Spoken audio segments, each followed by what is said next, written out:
On enfile la blouse. Bon, et voilà, on c'est répond parti. aux téléspectateurs. On y va, c'est chaud bouillant. J'ai des pattes doigts. Pardon, vous avez des pattes de doigts? J'ai des pattes doigts, figurez-vous, qui commencent à être remarquées au niveau des yeux. Je suis tentée par des injections, mais je suis un peu perdue entre les différents produits, Botox ou acide hyaluronique. Quelle est la différence? Demande Mélanie. Non, c'est pas moi. Non, il y a beaucoup d'amalgame, c'est vrai, entre la toxine botulique, le Botox, et puis l'acide hyaluronique. Le Botox, la toxine botulique, en fait, on va faire une injection dans le muscle qui va permettre de paralyser le muscle et du coup un effet relaxant. Ce qui fait que sur, par exemple, effectivement, les pattes de doigts, ça va relaxer le muscle et effacer un petit peu cette patte de doigt. On peut également faire sur la ride du lion.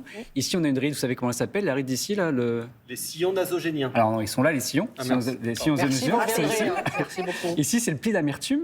ça Et Ah, le pli d'amertume. le pli d'amertume. Ah Et puis ouais. là, sur le niveau du visage, quand on vieillit, souvent on perd aussi un peu en graisse. On appelle ça la vallée des larmes, qui au Oh, niveau du visage, c'est très mignon, très romantique. Donc le Botox, effectivement, sur la patte doigt, ça fonctionne assez bien. On peut mettre, en revanche, l'acide hyaluronique, c'est plus un volumateur. Ça apporte un peu de volume. Ou Donc, du comblement, non? un peu du comblement, effectivement. Volumateur, on peut le mettre aussi au niveau des lèvres. Et puis, ça permet aussi d'hydrater la peau en profondeur. Donc, juste une petite chose, c'est bien de le faire avec un vrai professionnel. On a vu tellement de reportages de choses faites un peu... Mollo sur les lèvres, hein. Pardon, mais exactement. Mollo sur les lèvres, ça, c'est après, chacun Ouais, son c'est plaisir. Ah, mais chacun fait ce qu'il veut. Voilà. Mais il parfois, faut- il y en a un peu trop. Chacun D'accord. fait ce qu'il veut. Mais juste, demande un avis. Aussi, un autre point, vous pouvez aussi accepter vos rides parce que souvent, on se compare. Mais voilà, demandez un avis parce qu'on peut aussi vous dire non, vous n'en avez pas besoin. C'est Et même d'ailleurs, bien d'avoir souvent, un double avis. les dermatos, ceux Ouais. qui pratiquent en tout cas la médecine esthétique, mettent aussi Tout à fait, c'est pour ça que je pense parce que c'est important de le faire vraiment avec un vrai professionnel pour savoir s'il y a un vrai besoin ou pas. Utilité, oui, bien Et sûr. puis, quel produit utiliser. Hier matin, j'ai nettoyé la maison de fond en comble. Et le soir, j'ai ressenti une douleur vive dans le bas du dos. Est-ce que ça peut venir d'un faux mouvement? Ah, je Antoine de l'attendais, le Strasbourg. faux mouvement. Ça, j'entends tout le temps en consultation. Docteur, j'ai fait un faux mouvement. Et souvent, oui, c'est après avoir fait un peu le ménage. Adrien, Question faites le ménage d'Antoine, un peu peut-être Antoine a découvert le ménage.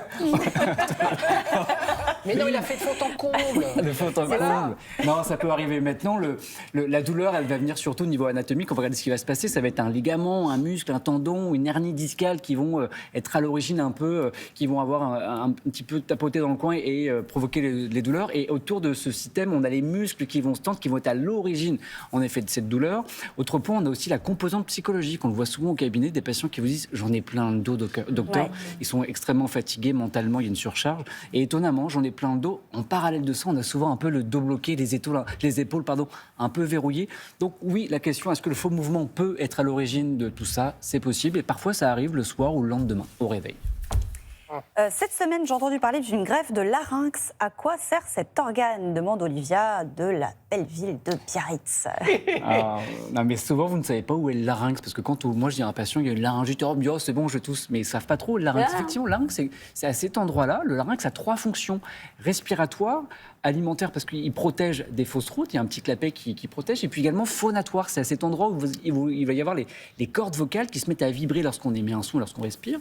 Et souvent, donc, c'est un organe qui est essentiel. Il a vraiment ces 3 fonctions.